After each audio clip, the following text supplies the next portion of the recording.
الحمد لله نحمده ونستعينه ونستغفره ونؤمن به ونتوكل عليه ونعوذ بالله من شرور أنفسنا ومن سيئات أعمالنا من يهده الله فلا مضل له ومن يضلله فلا هادي له ونشهد أن لا إله إلا الله وحده لا شريك له ونشهد أن سيدنا ومولانا محمدا عبده ورسوله صلى الله تعالى على خير خلقه محمد وعلى آله وأصحابه ومن تبعهم بإحسان إلى يوم القيامة.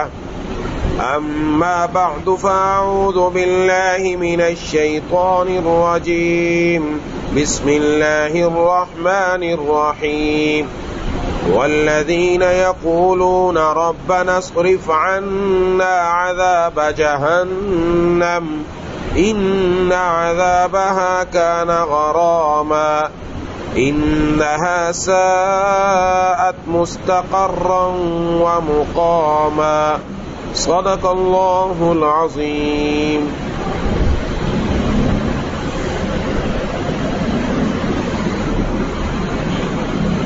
میرے دوستوں، ساتھی اور میری ماؤں، بہنوں اور بیٹیوں،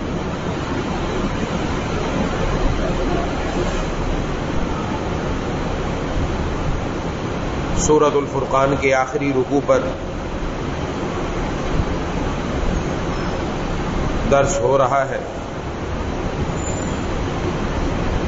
اور آخری آیات کے اندر اللہ تبارک و تعالی نے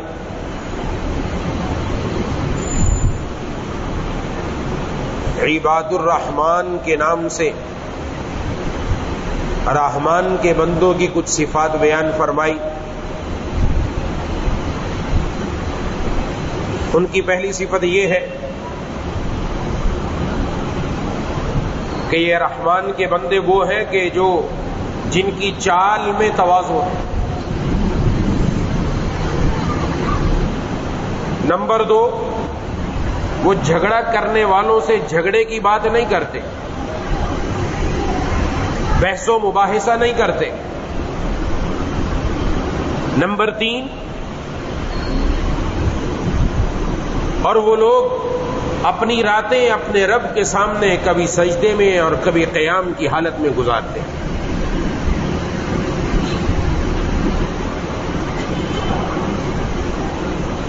چوتھی صفت یہ بیان فرمائی کہ والذین یقولون ربنا اصرف عنا عذاب جہنم،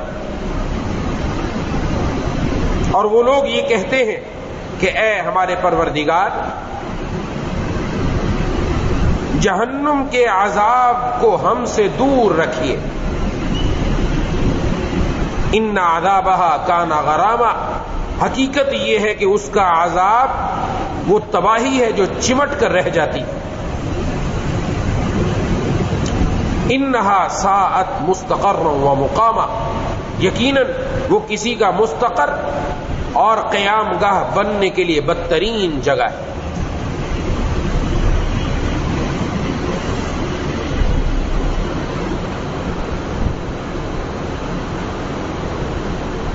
ان دو آیات میں اللہ تبارک و تعالی نے عباد الرحمن کی ایک دعا کا ذکر کیا. اس سے پہلے ان کا ذکر تھا کہ وہ اپنے رب کے سامنے رات اس طرح گزارتے ہیں کہ کبھی سجدے میں کبھی قیام میں. تو مانگتے کیا ہیں اپنے رب سے؟ تو اللہ تعالیٰ نے بتایا وہ مانگتے یہ ہیں اپنے اللہ سے کہ ہم سے جہنم کا عذاب دور کر دیجیے. مانگنا تو بہت کچھ ہے، دنیا کے اندر انسان بہت کچھ مانگ سکتا ہے. جو میں نے پچھلی مرتبہ بھی عرض کیا کہ سب سے اہم اور بڑا وظیفہ اپنے کام بنانے کا کہ رات کے آخری لمحے میں اپنے رب کے سامنے کھڑے ہو کر کچھ رکعات پڑھ کر اپنے رب کے سامنے ہاتھ اٹھا لیجیے. کیونکہ حدیث شریف کا مفہوم ہے کہ اللہ تبارک و تعالی آسمان دنیا پر نزول فرماتے ہیں. پھر اللہ تعالیٰ کی طرف سے آواز لگتی ہے کوئی مجھ سے مانگنے والا. اس وقت سب کچھ مانگا جا سکتا ہے، منع نہیں ہے، ہر نعمت مانگو.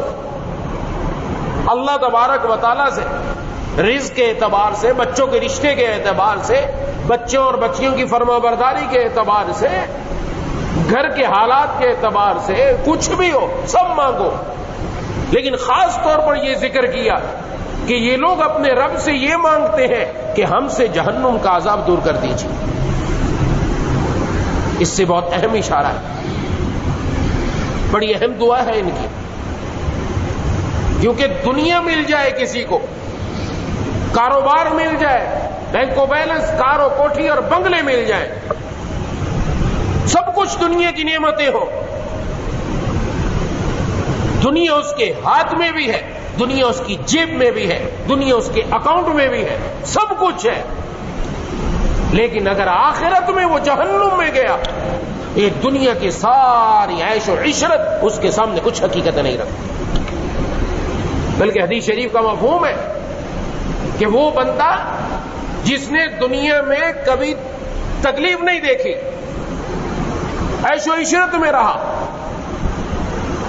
ہر طرف پیسے کی ریل پیل ہے، خواہشات پوری ہو رہی ہیں، من پسند زندگی گزاری اس نے، من چاہی زندگی گزاری اس نے، تکلیف دیکھی نہیں اس نے کہ تکلیف ہوتی کیا ہے. لیکن چونکہ من پسند زندگی کے اندر رب کی نافرمانی کی،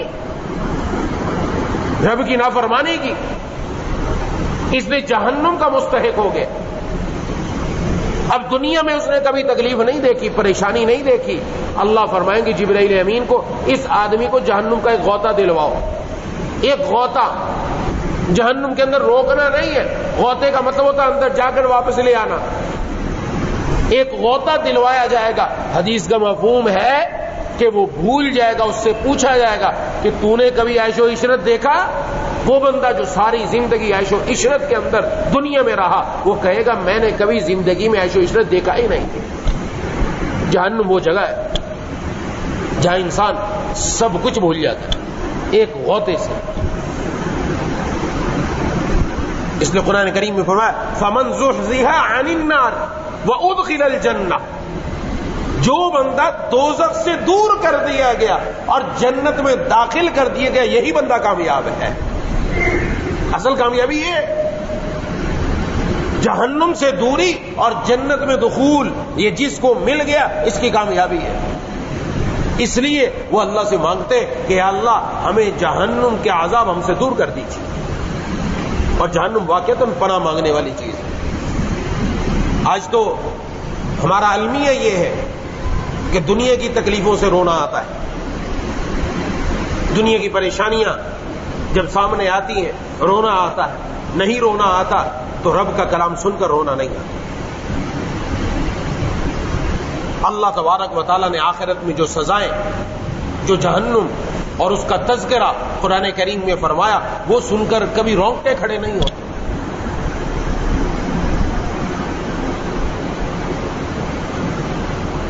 حالانکہ یہ بھی اللہ تعالیٰ کا انعام ہے، نعمت ہے.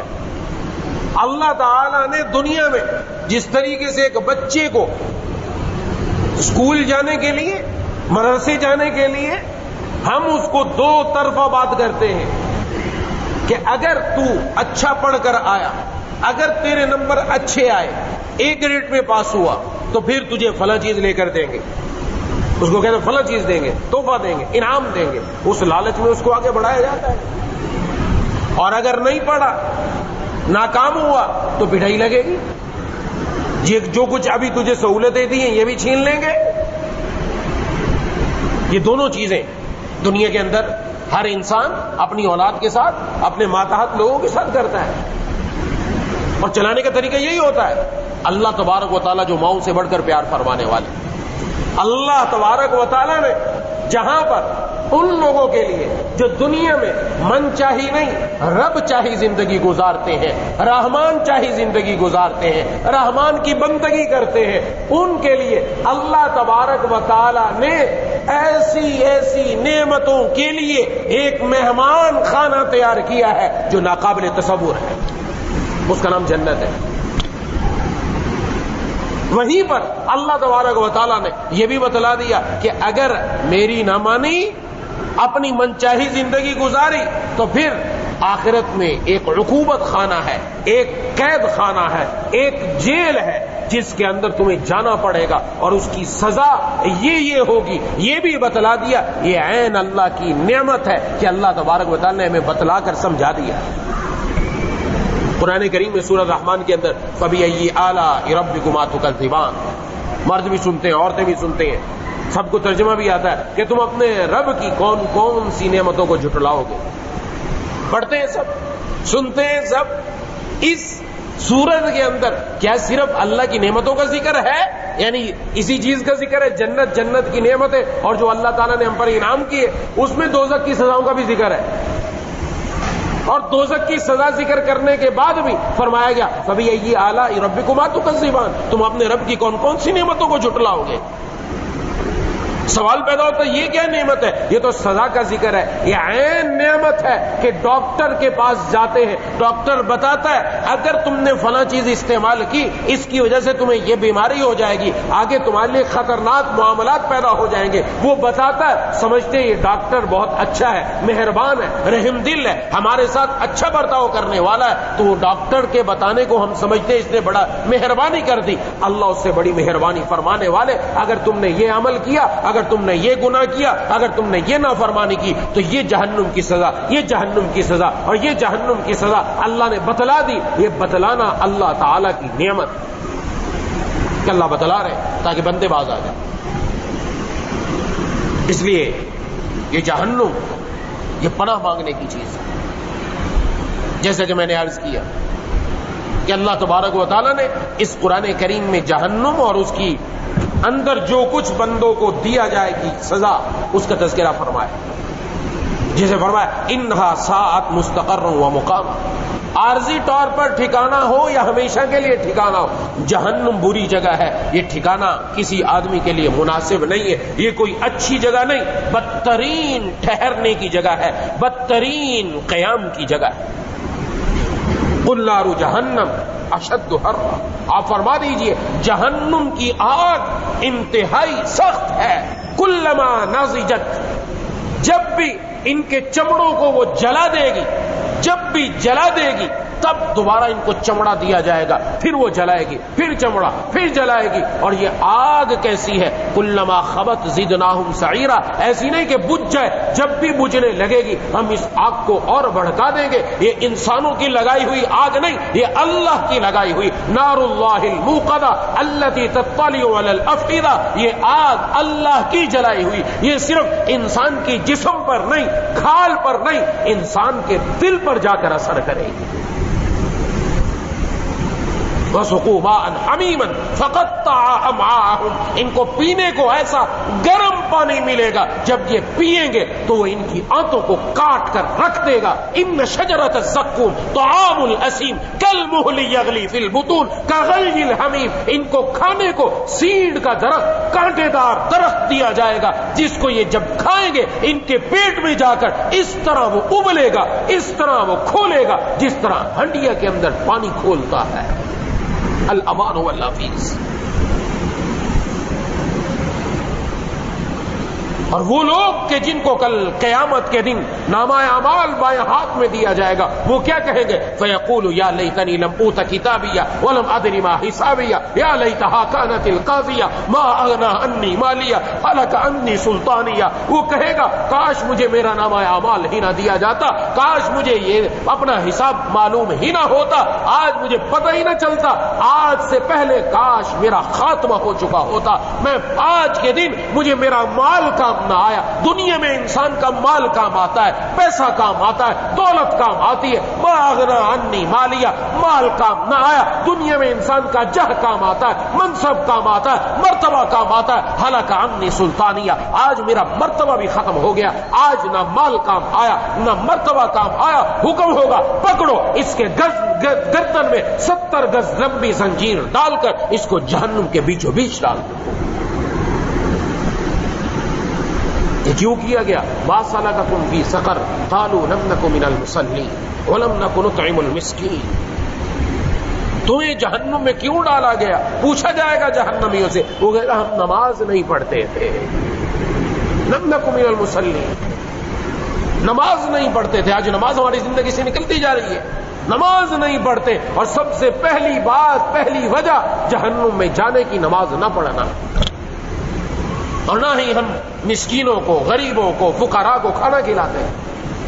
وہ تو آگے ایک طویل بات ہو جائے گی، لیکن میں سمجھانا چاہ رہا ہوں جہنم اللہ نے اس کا تذکرہ کیا.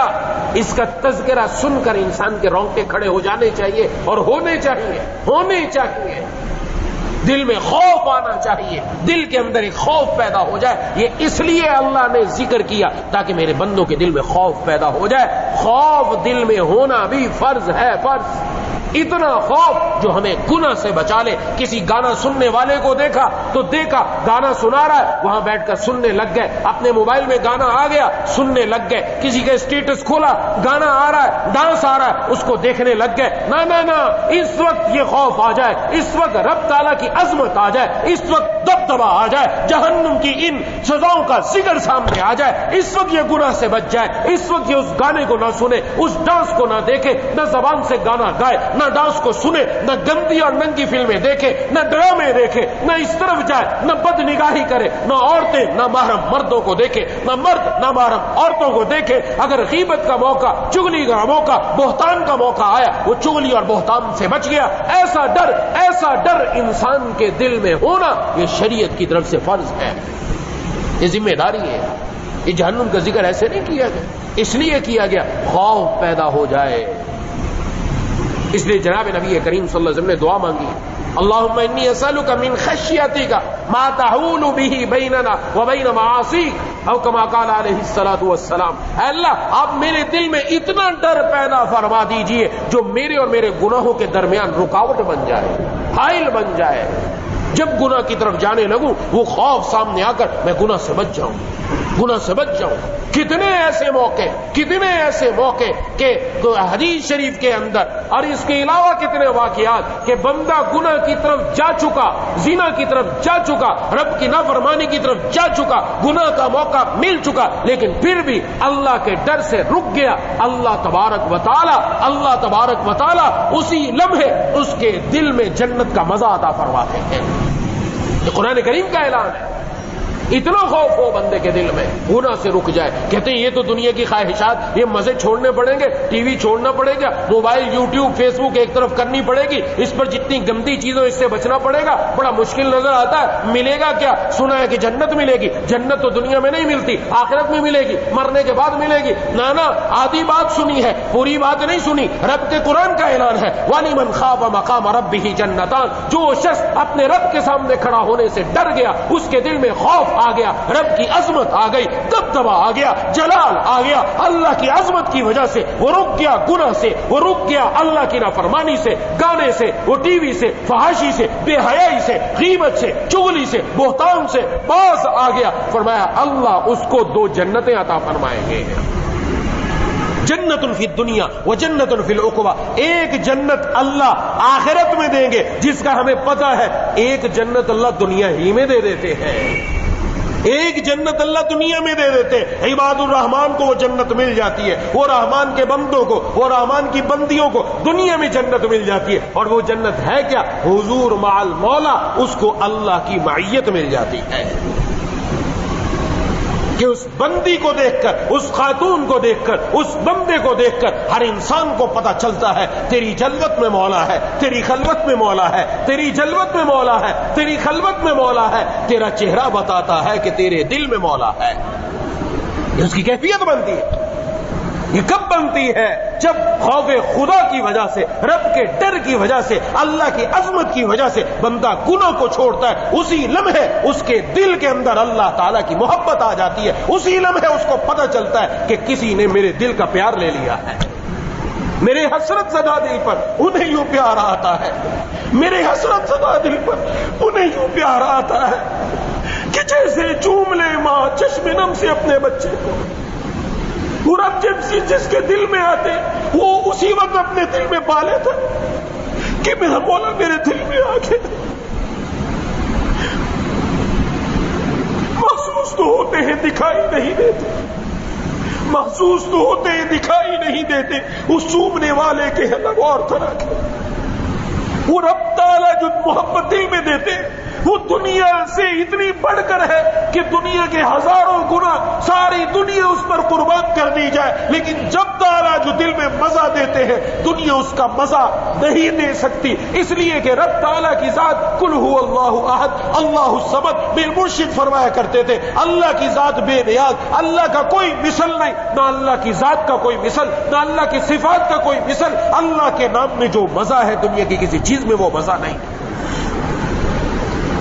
ایسا نہیں کہ اللہ اپنے بندے کو چھوڑ دے کہ چلو دنیا ساری گناہ کر رہی, تم نہیں کر رہے, تم پھر بھی تکلیفوں میں رہو, مصیبتوں میں نہ رہو. نہیں نہیں, اس کے دل میں اللہ جو مزہ دیتے ہیں, اس کے دل میں جو اللہ آتے ہیں, اس کے دل میں جو اللہ حلاوت ایمانی عطا فرماتے ہیں, اس کو ادراک ہوتا ہے, احساس ہوتا ہے کہ رب تعالیٰ نے کیا عطا فرمایا. میرے مرشد رحمہ اللہ نے بڑی عجیب مثال دی. فرمایا دنیا کے اندر مقناطیس کے اندر یہ قوت ہے کہ مقناطیس جس چیز کو اپنی طرف چاہے کھینچ لیتا ہے اور جو چیز اس سے چمٹ جائے اس کو چھڑانا مشکل ہو جاتا ہے. ایسے ہی اللہ تبارک و تعالیٰ جو خالق مقناطیس ہے, جس کو اپنی ذات سے چمٹا لیں گے, دنیا کی ساری گمراہ کن ایجنسیاں, نفس و شیطان سارے بھی اس کے پیچھے لگ گئے. کوئی بھی بندے کو اللہ سے جدا نہیں کر سکتا. پھر کہے کہ ان پر تکلیفیں کیوں آتی ہیں, پریشانیاں کیوں آتی ہیں؟ پریشانیاں اور تکلیفیں سب پر آتی ہیں, لیکن اس کی مثال ایسی جیسے واٹر پروف گھڑی, جیسے واٹر پروف موبائل. آج کل آگے ٹیکنالوجی ترقی کر رہی ہے. پہلے گھڑیاں ہوتی تھی کہ واٹر پروف ہے, اس کو پانی میں ڈال دو پانی اس میں نہیں جاتا. آج کل موبائل ہے, موبائل پانی میں ڈال دو اس کے اندر پانی نہیں جاتا. میرے مرشد فرماتے تھے دنیا والوں نے واٹر پروف گھڑیاں بنائی, لیکن اللہ بندے کا دل واٹر پروف اب غم پروف بنا دیتے ہیں. دنیا کے غم آتے ہیں لیکن دل میں کوئی غم نہیں جاتا, دل میں سوائے اللہ کی محبت کے اور کچھ ہوتا نہیں. تو یہ خوف ہر بندے کے دل میں ہونا چاہیے, یہ مطالبہ. لیکن جہاں تو کچھ اور ہی معاملہ ہے. یہ تو میں نے خوف کا وہ درجہ بیان کیا جو فرض ہے ہر ایک بندے کے ذمے میں, کہ وہ اپنے ذمے میں یہ خوف پیدا کرے, اس کے دل میں یہ خوف آ جائے. لیکن یہاں تو معاملہ آگے بڑھ کر ہے, یہاں معاملہ آگے بڑھ کر ہے. آگے کیا ہے؟ یہ رحمان کے بندوں کی کیا صفات بیان کی کہ رحمان کے بندے تواضع اختیار کرتے ہیں, ان کی چال اور ڈھال میں تواضع ہے. وہ رب کے سامنے عبادت کرتے ہیں. راتوں کو جو بندہ جاگ کر اپنے رب کی عبادت کرتا ہوگا کیا وہ فرائض بھول جائے گا؟ وہ تو فرائض بہت زیادہ عمل کرے گا. یہ تو نفل کی حالت بیان کی گئی. وہ فرائض بھی پورے کر رہے ہیں, نفل بھی پورے کر رہے ہیں, لیکن پھر بھی اللہ سے ڈر رہے ہیں, پھر بھی ڈر رہے ہیں. کیوں؟ اس لیے کہ شیطان دین کے راستے سے بھی بندے کو دو طرح سے مارتا ہے. ایک تو شیطان کا کام ہے دین پر آنے نہیں دے, نماز کی طرف آنے نہ دے, قرآن کی طرف آنے نہ دے, تلاوت کی طرف آنے نہ دے, عورتوں کو پردے کی طرف آنے نہ دے کہ وہ پردہ ہی نہ کرے. لیکن پردہ شروع کر دیا, نمازیں شروع کر دی, تلاوت شروع کر دی, اس کے بعد دل میں آتا ہے میں کچھ بن گیا, میں کچھ ہو گئی, میں عبادت گزار, میں بڑی نیک بن گئی, میں تو تلاوت بھی کرتی, میں تو پردے دار بھی ہوں, میں تو یہ بھی کرتی. یہ جو اندر تکبر آنا شروع ہوتا ہے یہ شیطان کا حملہ, جس کے ذریعے بندے کی یہ عبادت اس کو وہ خاک میں ملا دیتا ہے, اس کو وہ ختم کر دیتا ہے. یہ اس کا پہلا حملہ ہوتا ہے. لیکن یہ عباد الرحمان وہ ہے جو عبادت کر کے اپنی عبادت پر ناز نہیں کرتے بلکہ رب کے فضل پر نظر ہوتی ہے, اپنے عمل پر نظر نہیں رکھتے کہ جو کچھ ہوگا رب کے فضل سے ہوگا. جناب نبی کریم صلی اللہ علیہ وسلم نے ارشاد فرمایا, عجیب بات ارشاد فرمائی, بڑی اہم بات ارشاد فرمائی. عرض فرمایا کہ کوئی بندہ اپنے عمل کی وجہ سے جنت میں نہیں جا سکے گا, کوئی بندہ اپنے عمل کی وجہ سے جنت میں نہ جا سکے گا. عمل پر ناز نہیں کرنا چاہیے, عمل تو وہی ہے جو اللہ کو مقبول ہو جائے. عرض کیا کیا آپ بھی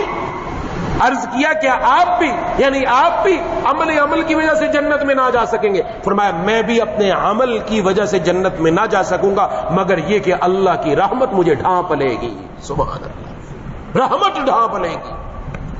اللہ کی رحمت اور فضل جب تک یہ نہ ہو کام نہیں بنتا. شیخ عبد القادر جیلانی پیران پیر ایک مرتبہ صبح نماز کے لیے اٹھے, جب بیدار ہوئے تو جس کمرے میں تھے وہاں پر ایک نور چمکا، روشنی ہوئی، اور اس میں سے آواز آئی، اے عبد القادر ہم نے تیری نمازیں معاف کر دی۔ آج کل تو ہمارے ہاں تو معاملہ ہی عجیب ہے، ہمیں تو خواب میں بھی کوئی چیز نظر آ جائے تو بعد میں اس کا تذکرہ ہوتا ہے، خاص طور پر عورتوں میں، کہ میں نے پتہ نہیں کیا نور دیکھا ہے، لہذا بہت پہنچی ہوئی ہوں میں۔ ہم جیسا ہوتا وہ وہاں سے نور نظر آئے، سمجھتا لے بھائی جبرائیل امین تشریف لے آئے، وحی آ گئی، آواز آئی ہے مجھے تو باقاعدہ کہ نمازیں معاف ہیں۔ ہمارا حال تو یہ ہے، لیکن العباد الرحمان عجیب ہے، رحمان کے بندوں کی حالت ہی کچھ اور ہے، کیونکہ رحمان کا بندہ جب بندہ بن جاتا ہے تو پھر وہ شیطان کے تمام مکر و فریب سے اللہ اپنے فضل سے اس کی حفاظت فرما دیتے ہیں۔ تو شیخ عبد القادر جیلانی رحمہ اللہ نے فرمایا، ظالم دفع ہو جا، دور ہو جا۔ ابھی شیطان جب جناب نبی کریم صلی اللہ علیہ وسلم سے نماز معاف نہیں ہوئی تو عبد القادر سے نماز کیسے معاف ہو سکتی ہے؟ بڑی اہم بات ہے۔ بعض لوگ کہتے ہیں ہماری نماز معاف ہے، ہمیں پڑھنے کی ضرورت نہیں۔ جب محبوب کبریا خاتم الانبیاء صلی اللہ علیہ وسلم سے نماز معاف نہیں، اور تہجد کی حالت یہ تھی آپ کی، اتنا لمبا رات کو کھڑے ہوتے کہ آپ کے پاؤں مبارک پر ورم آ جایا کرتے، ان پر معاف نہیں تو ہم پر کیسے معاف ہوگا؟ تو وہ روشنی بجھ گئی، تھوڑی دیر بعد دوبارہ روشنی ہوئی، پھر آواز آئی، اے عبد القادر تجھے تیرے علم نے مجھ سے بچا لیا، عالم ہے تو، تجھے یہ باتیں معلوم ہے، جناب نبی کریم صلی اللہ علیہ وسلم کی بات تجھے معلوم ہے، اس لیے تجھے تیرے علم نے بچا لیا۔ تو شیخ عبد القادر جیلانی رحمہ اللہ نے فرمایا، دفع ہو جا، دور ہو جا، مجھے میرے علم نے نہیں اللہ کے فضل نے تجھ سے بچا لیا ہے، یہ میرے علم میں نہیں۔ اور لکھا ہے اس کو حضرات اکابرین نے، یہ دوسرا حملہ پہلے سے بڑا سخت حملہ تھا، کیونکہ ہم تو اپنے علم پر ناز کرتے ہیں، ہمیں تو اپنی دماغ پر، اپنی صلاحیتوں پر، میں ایسا، میں ویسا، میں ایسی، میں ویسی، میرے اندر پتہ نہیں کیا ہے، میں کیا چیز بن گئی، نا میں کیا آتا ہے، میں کو تو نکال دینا چاہیے۔ ہم ہیں کیا؟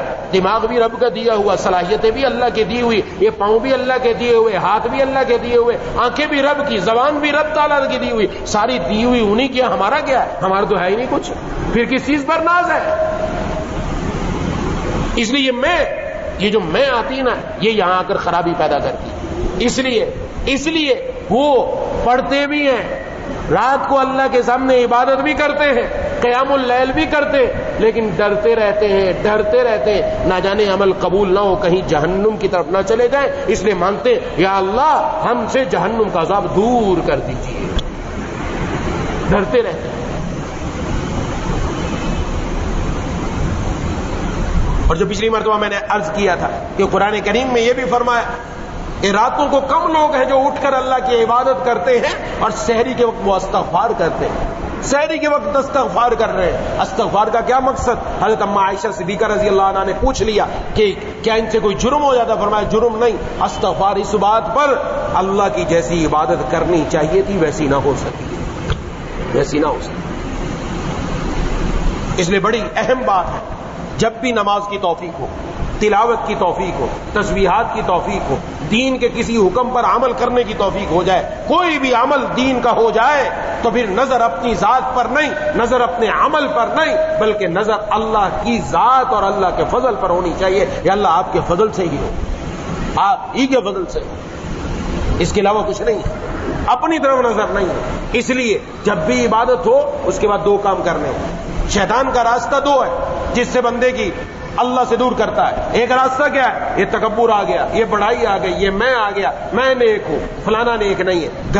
گھر میں ایسا ہو جاتا ہے کہ خواتین کوئی نیک بن گئی، وہ سمجھتی سارے گناہگار ہیں، میں بڑی نیک بن گئی، اب ہر ایک کو حقیر سمجھتی ہے، ہر ایک کو حقارت سے دیکھتی ہے، بیوی شوہر کو بھی حقارت کی نظر سے دیکھتی ہے، یہ تو ہے ہی نہیں، یہ تو مسلمان ہی نہیں لگتا، نعوذ باللہ، نماز ہی نہیں پڑھتا یہ حالت ہے۔ اور مرد بن جائے وہ سمجھتے ہیں بیوی ہی مسلمان نہیں لگتی، ماں باپ ہی مسلمان نہیں لگتے، نعوذ باللہ، یہاں کیفیت پہنچی ہوئی ہے، تو اپنی بات تھوڑی قابل قبول ہے۔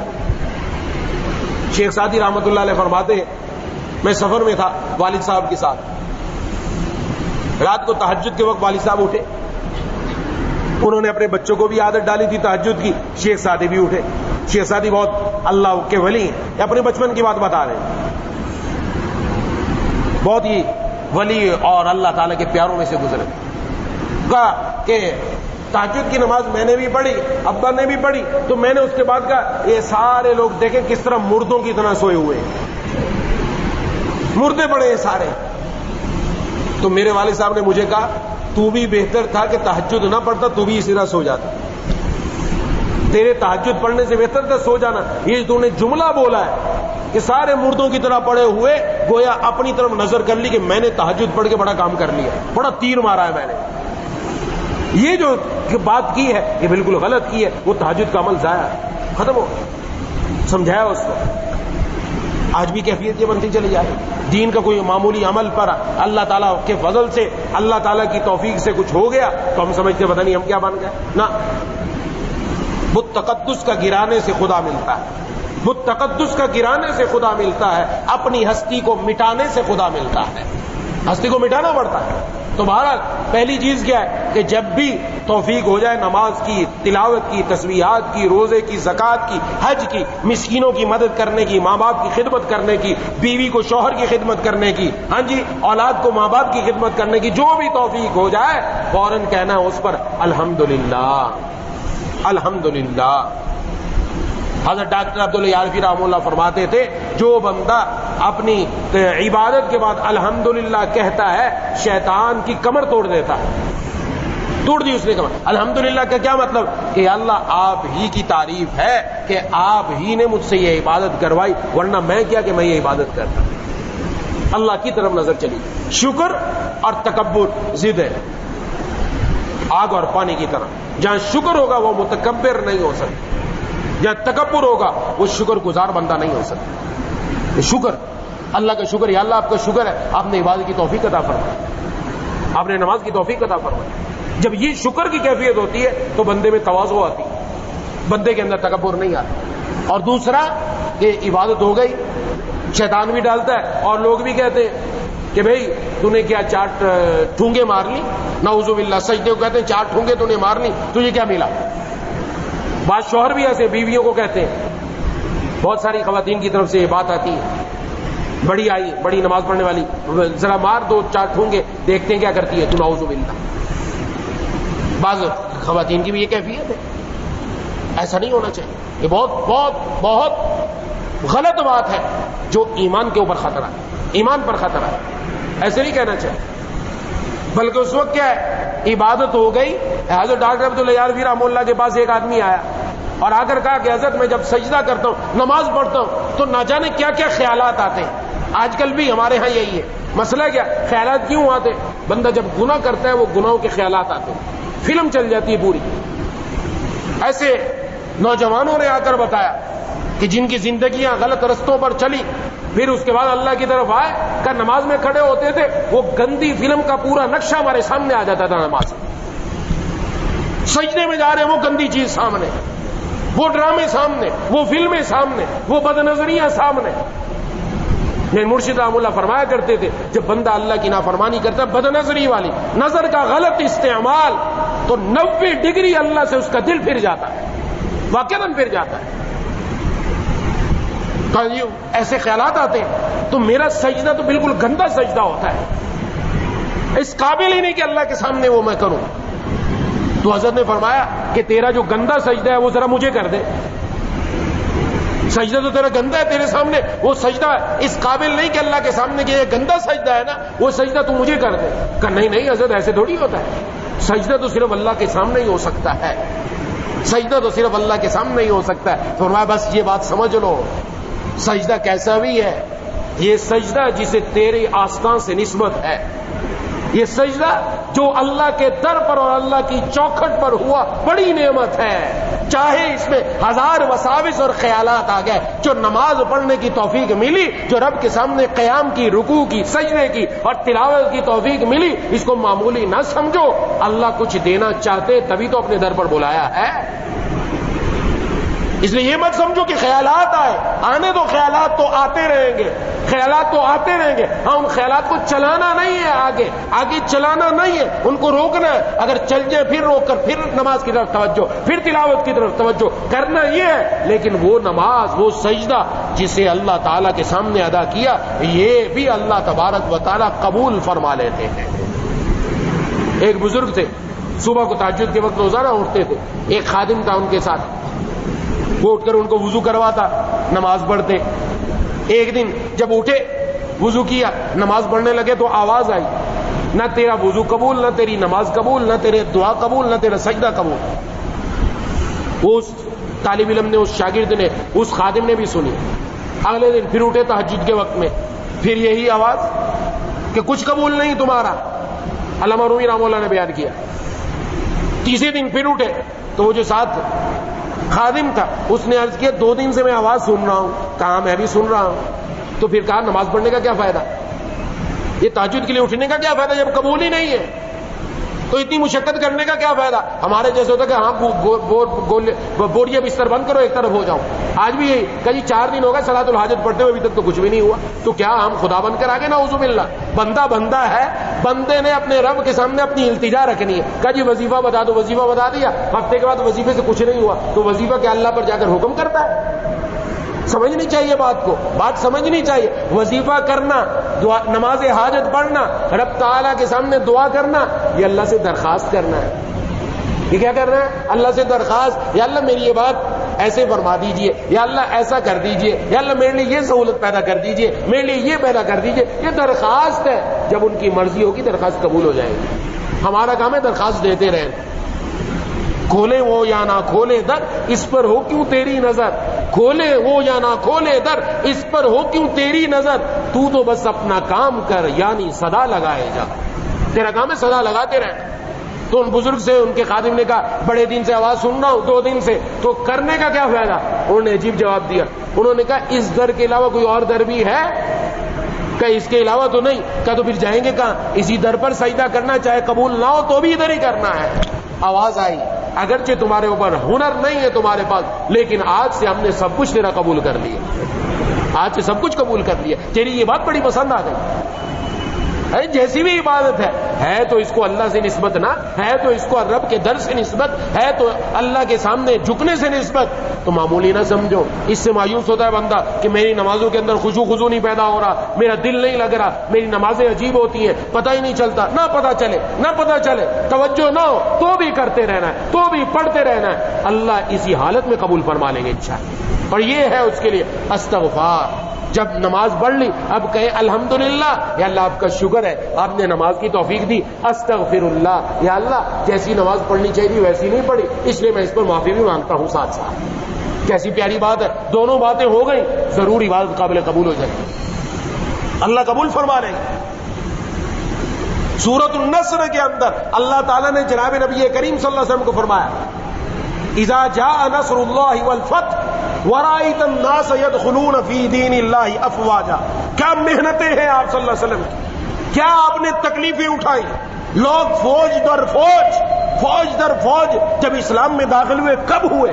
پہلے کی محنتیں، آپ کا تکلیفیں اٹھانا، آپ کے راستے میں پریشانیاں پیدا کرنا، کیا کچھ تھا، وہ سارا کچھ۔ اس کے بعد کیا فرمایا جا رہا ہے؟ فسبح بحمد ربک، اپنے رب کی حمد کے ساتھ تسبیح بیان کیجئے، واستغفر، اور ان سے مغفرت طلب کیجئے کہ اللہ جیسا آپ کا حق تھا ویسا نہ ہو سکا، ما عبدناک حق عبادتک ما عرفناک حق معرفتک۔ جناب نبی کریم صلی اللہ علیہ وسلم نے فرمایا یا اللہ جیسی آپ کی عبادت کا حق تھا میں ادا نہ کر سکا، جیسی آپ کی معرفت کا حق تھا ادا نہ کر سکا۔ جب جناب نبی کریم صلی اللہ علیہ وسلم یہ فرما رہے تو میں اور آپ کیسے کر سکتے؟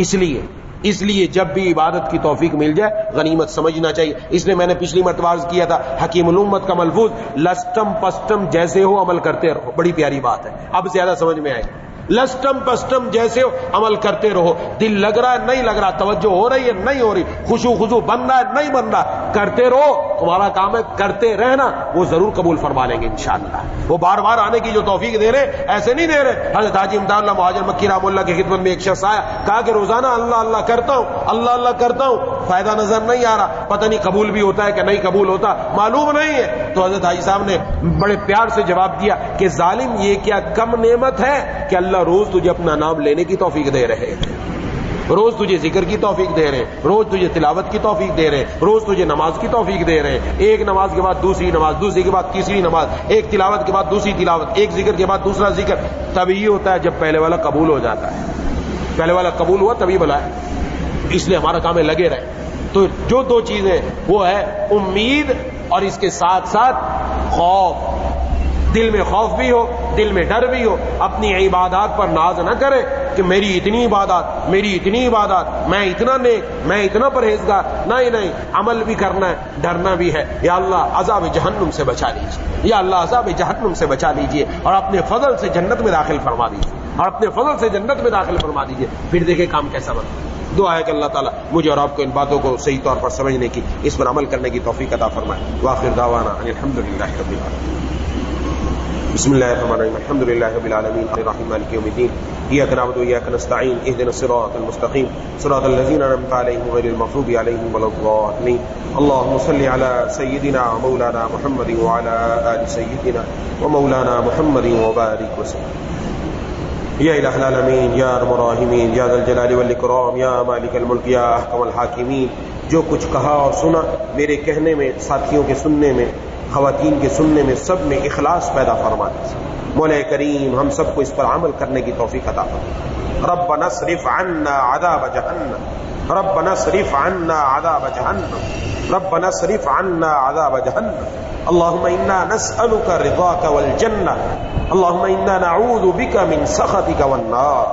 یا الہ العالمین یا ارحم الراحمین یا ذا الجلال والاکرام ہمارے والدین کی، بیوی بچوں کی، بہن بھائیوں، دوستوں احباب کی، تمام رشتہ داروں، اہل پاکستان کی پوری امت مسلمہ کی مغفرت فرما دی، سب کے گناہوں کو معاف فرما دی. یا اللہ ہم سب پر یا اللہ رحم فرما دیجیے، کرم فرما دیجیے. یا الہ العالمین یا ارحم الراحمین جیسا آپ چاہتے ویسا ہم سب کو بنا دیجیے. مولا کریم عباد الرحمن کی جو صفات آپ نے بیان فرمائی وہ ہمیں اپنے اندر پیدا کرنے کی توفیق عطا فرما دے. یا اللہ پیدا کرنے کی توفیق عطا فرما دے.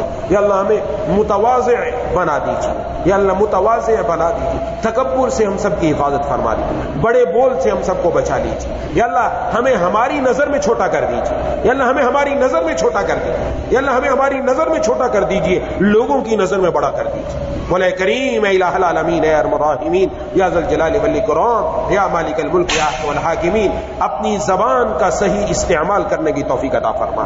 جھوٹ سے، غیبت سے، بہتان سے، چغلی سے یا اللہ ہر قسم کی زبان کی برائی سے ہم سب کی حفاظت فرما. اپنی آنکھ کو بھی تمام گناہوں سے بچانے کی توفیق عطا فرما. گانوں سے، فلموں سے، ڈراموں سے، دنیا کی تمام بے حیائیوں سے، فحاشی سے ہم سب کی تمام مسلمان مردوں عورتوں کی حفاظت فرما. یا اللہ جو اگر کوئی گناہ میں مبتلا ہے ہم میں سے، یا اللہ سے وہ گناہ چھوڑنے کی توفیق عطا فرما. یا اللہ خود توفیق عطا فرما، اپنے پیاروں میں شامل فرما لے. رب محروم نہ فرما، یا اللہ محروم نہ فرما. آپ نے اپنے در پر آنے کی توفیق دی ہے. یا اللہ اس قرآن کو سننے اور سنانے کی توفیق دی. محض آپ کا فضل ہے، آپ ہی نے یہاں جمع کروایا. مولا کریم ہمارے اس عمل کو اپنی بارگاہ میں قبول فرما کر اسی پر ہم سب کے لیے جنت کا فیصلہ فرما دے. یا الہ العالمین یا ارحم الراحمین ہم سب کا مل بیٹھنا قبول فرما لے. یا اللہ ہم سب کا آنا قبول فرما لے. اے الہ العالمین ہماری زندگیوں کو بدل دیجیے، ہماری ترجیحات کو بدل دیجیے. یا الہ العالمین یا ارحم الراحمین ہم میں سے جو بیمار ہیں، گھروں میں جو بیمار ہیں، دوستوں احباب میں جو بیمار ہیں، جن نے بیماروں کے لیے دعا کے لیے کہا یا کہنا چاہتے تو نہیں کہہ سکے، یہ امید رکھتے ہیں پیغام پہنچائے، سب کو شفائے کاملہ عاجلہ مستمر عطا فرما. جو مقروض ہیں ان کو قرضوں سے رہائی نصیب فرما. جو بے روزگار ہیں ان کو حلال برکت والا روزگار عطا فرما.